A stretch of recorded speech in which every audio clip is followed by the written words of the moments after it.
Greetings, children of the screen, your friendly neighborhood nerd scum here once again, coming at you with another edition of What You Mean You Ain't Seen, and this evening I am joined by... Bree. Logan. Guys, what you mean you ain't seen 8mm? Nick Cage movie. I love Nick Cage. Tell me. Tell me. Oh, I don't know. How have you never seen this movie? It happens. I'm trying to understand. Oh. I want to know why!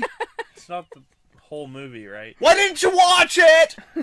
Did it make you hard? Did you get off? Did he come? Oh my god damn! It's 8mm! 8mm, originally released in 1999, rated R, coming in at 123 minutes. Directed by Joel Schumacher and written by Andrew Kelvin Walker, the film has a cast which includes Nicolas Cage, Joaquin Phoenix, James Gandolfini, Peter Stormare, Anthony Held, Chris Bauer, Catherine Keener, and Myra Carter. Some doors should never be opened. Tom, where are you? You dance with the devil. The devil don't change. The devil changes you. Because once you go through, It's gonna be okay. It's gonna be okay. there is no going back.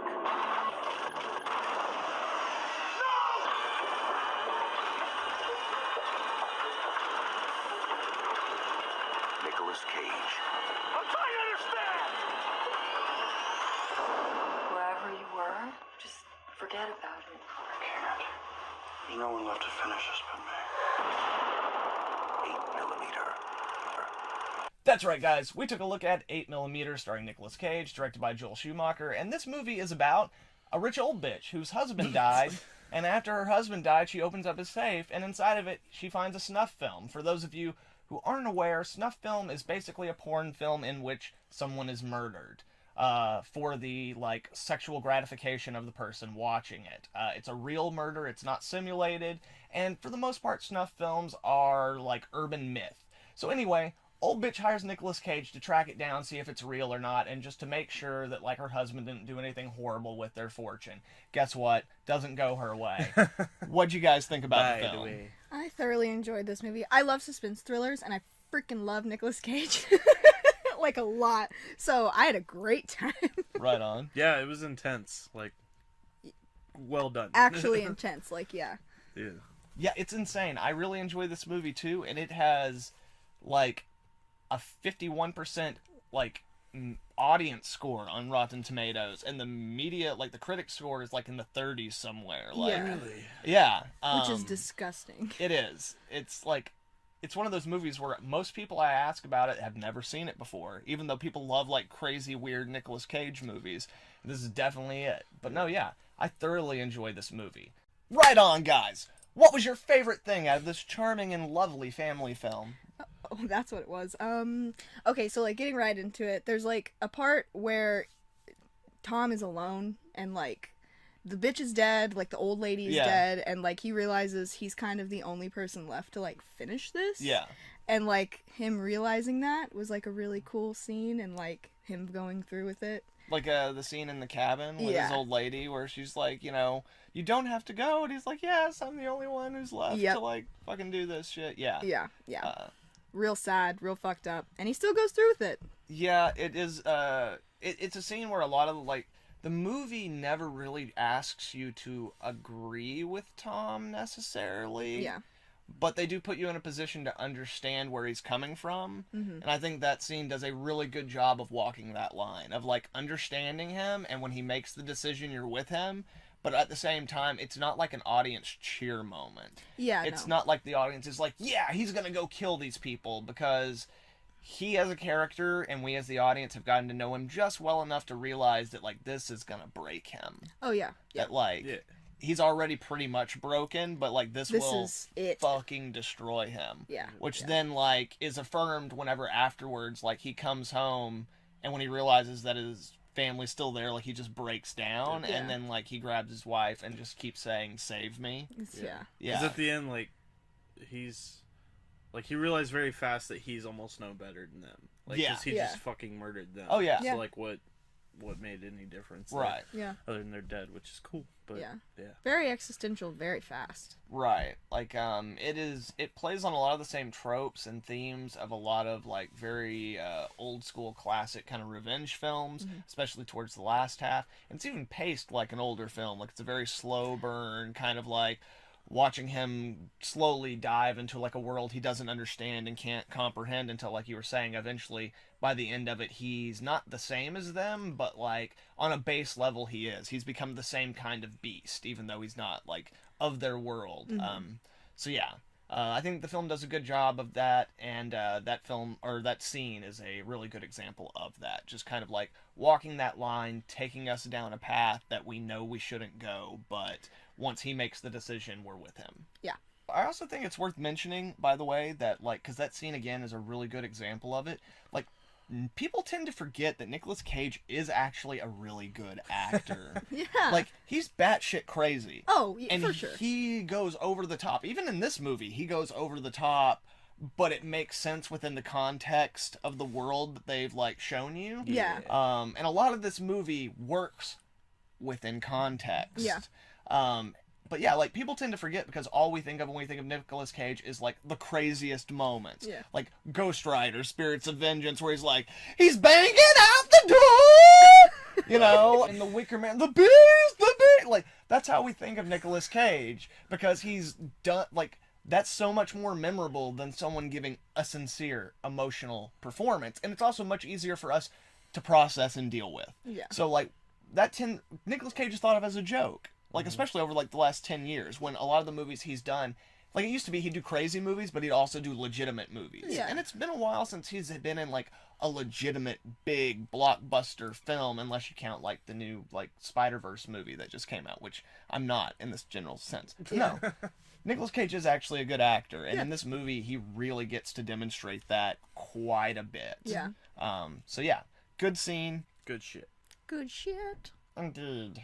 And as for you, sir? Man, the like, it kind of fits right in with y'all's, and I talked about it, I think, right after the movie. Just like is it the cinematography, like the way they shoot some of the scenes? Yeah. That really just, like, they, like, the symbolism and the implications with a lot of the scenes, like, especially, like, you're in a movie talking with a guy investigating a snuff film. Yeah. It's pretty, like, you know, aggressive. Yeah. Real shit. But then, like, you know, he even discounts the thing, like, oh, this could have been a fake film. This could have been a fake film off the start. Nicolas Cage's character does. So then, like, you know, oh, great special effects, you know.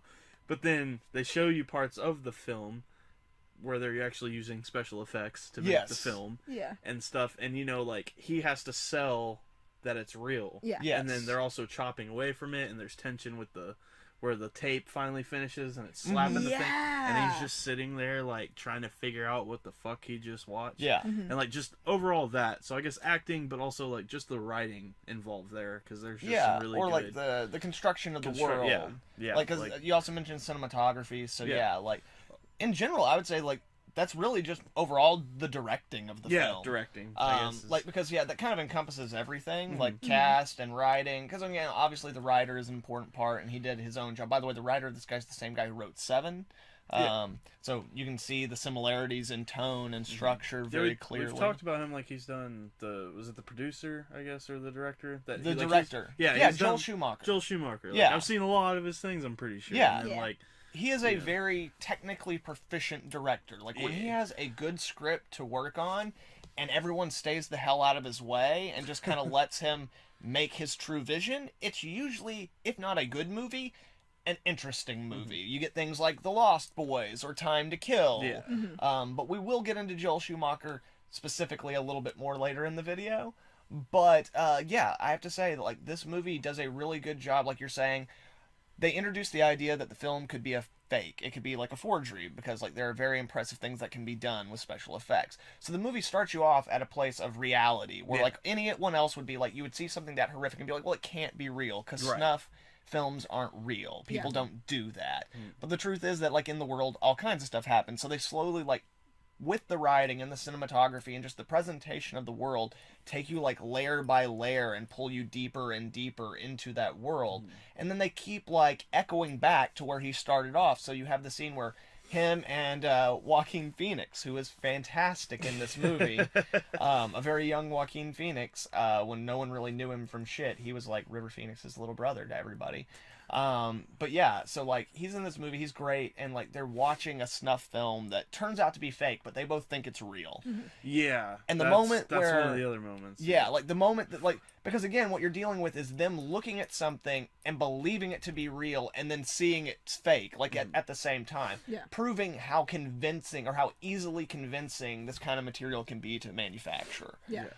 So but then even beyond that, like we just keep getting pulled in further and further, and like that's really all the movie is, like dragging you down this like this this tunnel that is like coming to a pinpoint. Yeah. And like the pinpoint moment is then like him walking into the room with Dino Velvet and Machine, and like that's really like I want to say light at the end of the tunnel, but that's not necessarily a positive in this Right. respect. Yeah. But like that's where you enter into like a completely different world, and like you then it's almost like Alice through the rabbit hole. Like you can't physically fit back through. Yeah, You're yeah. stuck in this new world. Yeah. And the filmmaking on every aspect really does a really good job of like pulling us into that moment and keeping us with the like emotional arc of Nicolas Cage. 100%. Yeah, for sure. Right on. And as for me, in this like totally weird and bizarre movie, my favorite weird and bizarre thing has to be frickin' Peter Stormare.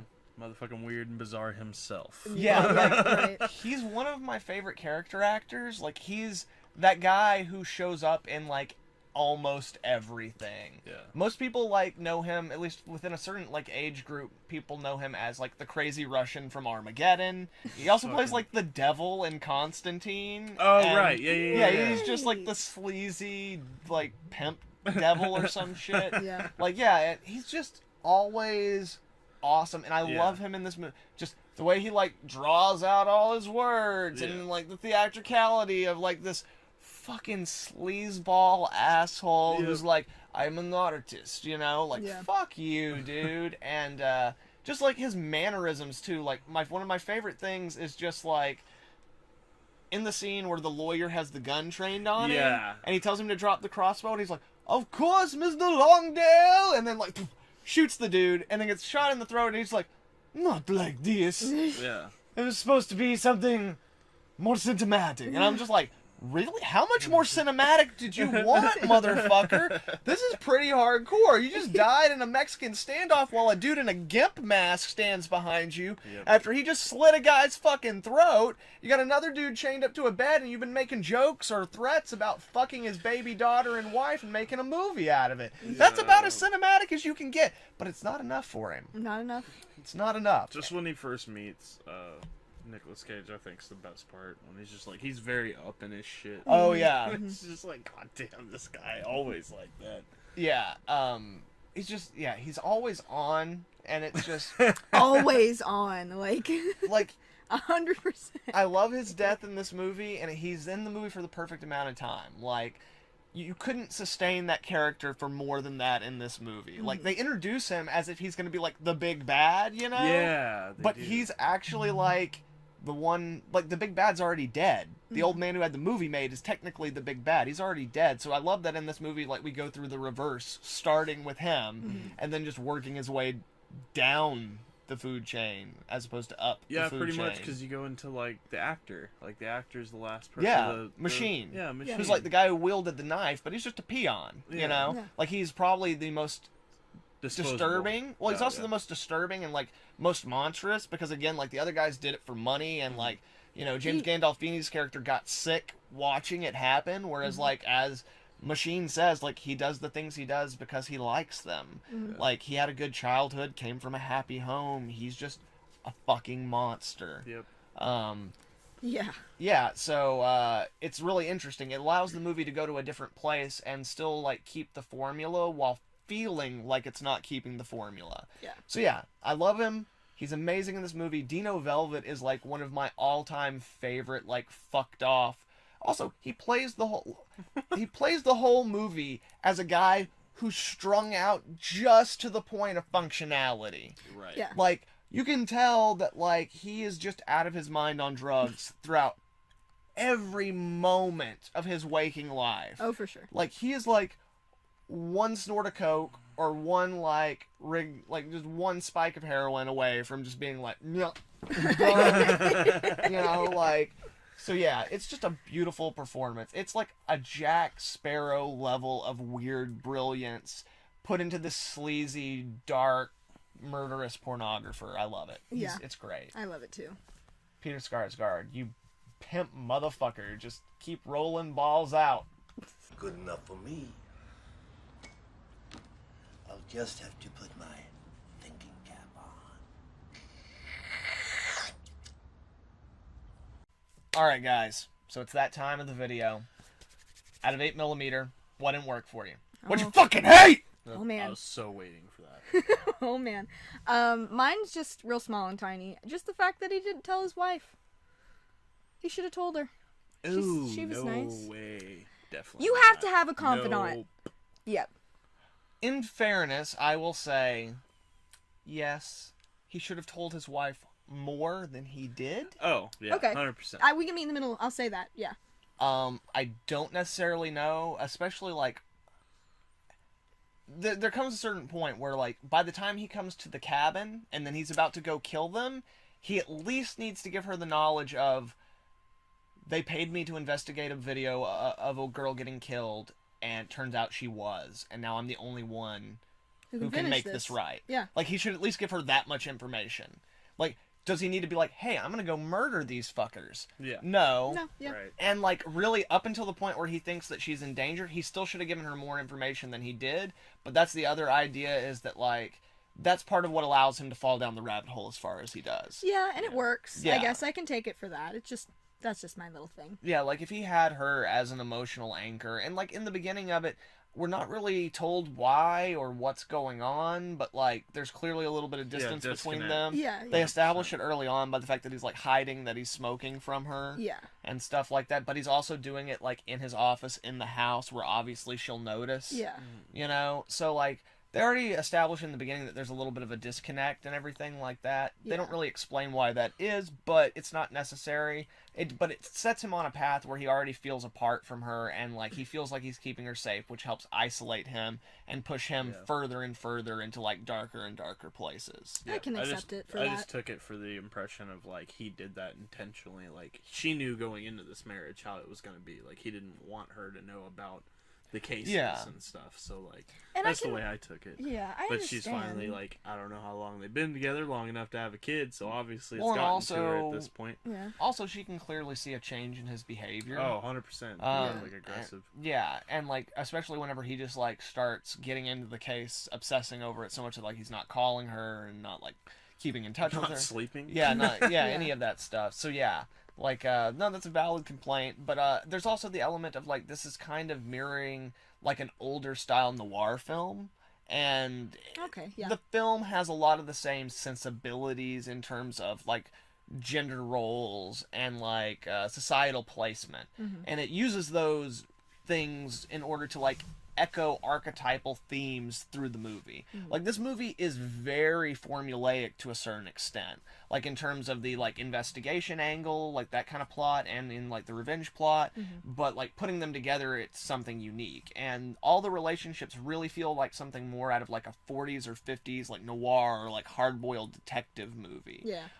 You know, even like the drunken mother of the killed girl, like you know, Yeah, for sure. she's all clingy and everything, which feels very honest, but still is in keeping with like that classical kind of like there's always like the kind of sort of hot like lonely lady who you Hurt, go to like you question, and like you know like it's a trope of the genre. Yeah. So yeah, a lot of those relationships are also informed by that. But and again, so like I get that as a complaint, but I also feel like it is a building block that isn't a necessity within like the story that the movie's trying to tell. Yeah. Or it aids in getting us there. You could Yeah. probably figure out a different way to do it, but it works for what they're trying to do. Yeah, and I'll accept it for that. Good. You better. Bitch. And as for you, sir? Just it's not really petty. It's one of those things that it's a fault in the movie, but it's excusable. Just how goddamn convenient everything is. Like he finds all of his discoveries, like all the clues. Okay. Like, but I get it because you're trying to cover a lot of ground really fucking fast, Yeah. so you can make a movie. They do always give you a reasonable out. Yes. Like, but you're not wrong. Right. I'm not gonna say you're wrong, but like, you know, basically when he says that like the cops reported it as a runaway, not like, you know, so like, or you know, there were problems before, so maybe they weren't that interested in really looking. Right. Yeah. So there's that whole thing. That was good. Yeah. But when he walks up, like they start looking for like snuff films, right? And they're going to these like underground dealers and shit. Yeah.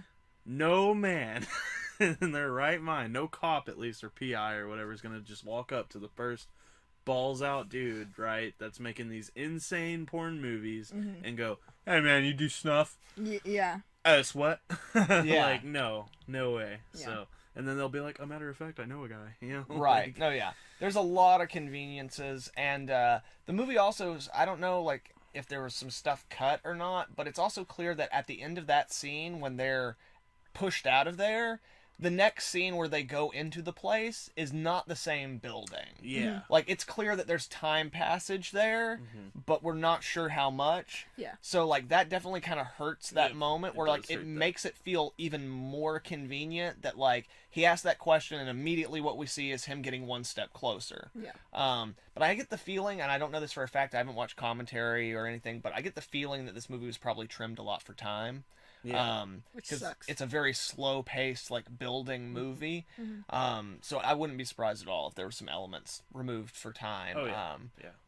But yeah, so that's true. There is definitely a lot of... And what I would say is, like, he puts in a lot of really good detective work for, like, some of the clues, but then, yeah... Oh yeah. There are, like, you know, like, even though it's just him searching the photo and finding like the name of it and do like you do get to see him do legitimately like you get to see him do more detective work than we've ever seen Batman do in a fucking Batman movie.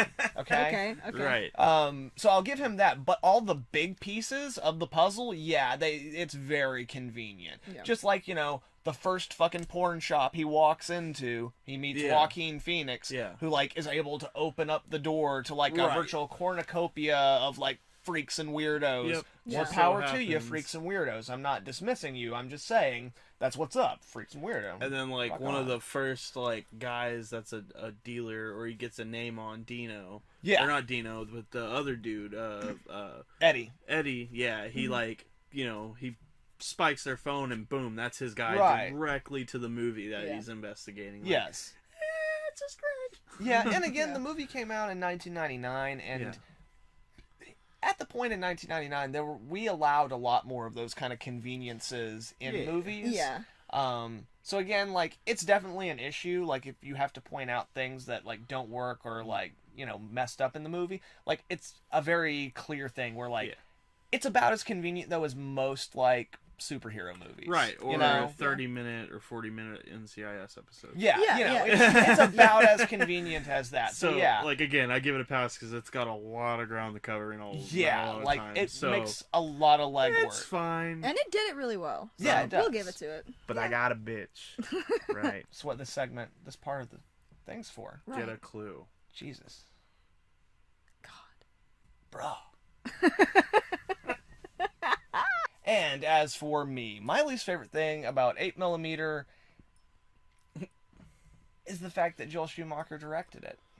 Whoa. Not because he did a bad job, Good. but because anytime you mention this movie to someone, the moment they realize it's directed by Joel Schumacher, they pretty much discount it. Because the year before this movie came out, Joel Schumacher put out another movie. A movie that would basically be the reason that people would discount him for the rest of his career. Motherfucking Batman and Robin. Oh. Literally, he put that out the year before he put out this movie. It's a good fucking movie. You couldn't even do this straight face. No. Now, Joel Schumacher is a fine. great director, and that movie is a whole nother video. So, but no, a lot of I even went back and read some of the reviews for this movie when it came out, and a lot of them mentioned Batman and Robin. Ugh. You Like, can't do that. like, Yeah, that sucks. like that movie pissed people off so much that like it made people not even care what 8mm had to offer. So, like, I actually think Joel Schumacher is a really good director. Like, he's made plenty of movies that I didn't care for, and, like, that actually, like, we like to think of people like Tarantino who, oh, they've never made a bad movie, but Tarantino's also only made a few movies. Joel Schumacher has made a bunch of fucking movies. That's how it works. And normally when you have that big an output, they're not all going to be masterpieces. Right. And whenever you're trying to make a movie like Batman, where you have all that stuff going on, it's definitely not going to be. Like, for most people, no. Like, with everything that went into that Batman movie, where, like, 2 years before the movie came out, they already had, like, toy companies had designs for bat suits that they were forced to use in the movie and write scenes around them and, like, work in McDonald's Happy Meal deals into the movie and crazy stuff like that. So, like, it was really just Joel Schumacher trying to do his best. Anyway, I'm not supposed to be talking about Batman and Robin right now. But no, yeah, this movie is legitimately a really strong movie. Yeah. And, like, it definitely has some flaws, and it's not, like, high art or anything like that. But it does a very good job of being the kind of movie that it's trying to be. Like, Joel Schumacher creates a compelling world that, like, you can buy into, even though it's very hyper-real. Yeah. Like, that's not the way that the real world works, but... Right. Right, yeah. It creates an atmosphere in which you can, like, within the context of that world, like we were talking about, you believe the things that are happening. You can buy into them. And, like, he got good performances out of his actors. He got Nicolas Cage to give that performance that's just over the top enough where it needs to be to, like, kind of, like, rattle us a little unsettle bit. you. So, yeah, like, Joel Schumacher did a good job on this movie. Like, and he's done a good job on a lot of movies. Like, again, Time to Kill, like, freaking Falling Down, The Lost Boys, like, the list just continues. Like, he's done solid work. He's even, like, directed a few episodes of House of Cards that were very well directed. Like, he's a solid director, and because he did Batman and Robin, this movie and most of his catalog are discounted out of hand, and that's bullshit. So maybe that's not really my least favorite thing about this movie, but, like, look at my room, if I can give the guy a pass after Batman and Robin, then, like, eat a fucking dick, world. Just, like, Flatliners is a damn good movie. Not the remake, the original. It's a damn good movie. 8mm is a damn good movie. It is a damn good Time movie. to Kill is a damn good movie, but that's Yes. not the way that real law works. But it's a damn good movie. Joel Schumacher should not still be crucified for Batman and Robin, even if he did put nips on the fucking bat suit. So you're saying Batman and Robin is your least favorite thing about 8mm? No? I mean, yeah, I guess. Yes, it is, huh? It's a good movie. It's a good movie. Not Batman and Robin. That's a different video. Let's just move on amicably. Batman and Robin. Right on, guys. So it seems like we all enjoyed this movie, but would you recommend it? Yes, absolutely. Ooh. Nicolas Cage, man. I mean, Nicolas Cage for sure. If you've seen some of his other weird-ass movies, you should be able to handle this one. Some of the content's a little jarring. Nothing out of the ordinary, though. Nothing you can't really handle. Yeah, if you know what a snuff film is, you'll be fine. That's a...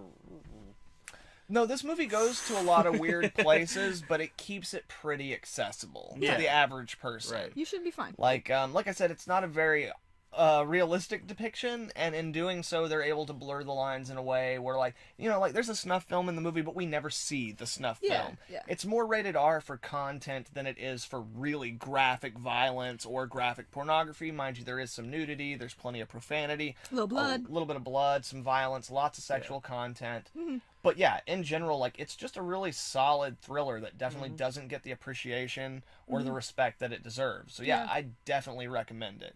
Right on, children of the screen. Thank you for joining us for another edition of What You Mean You Ain't Seen 8mm. Good night, guys. Later.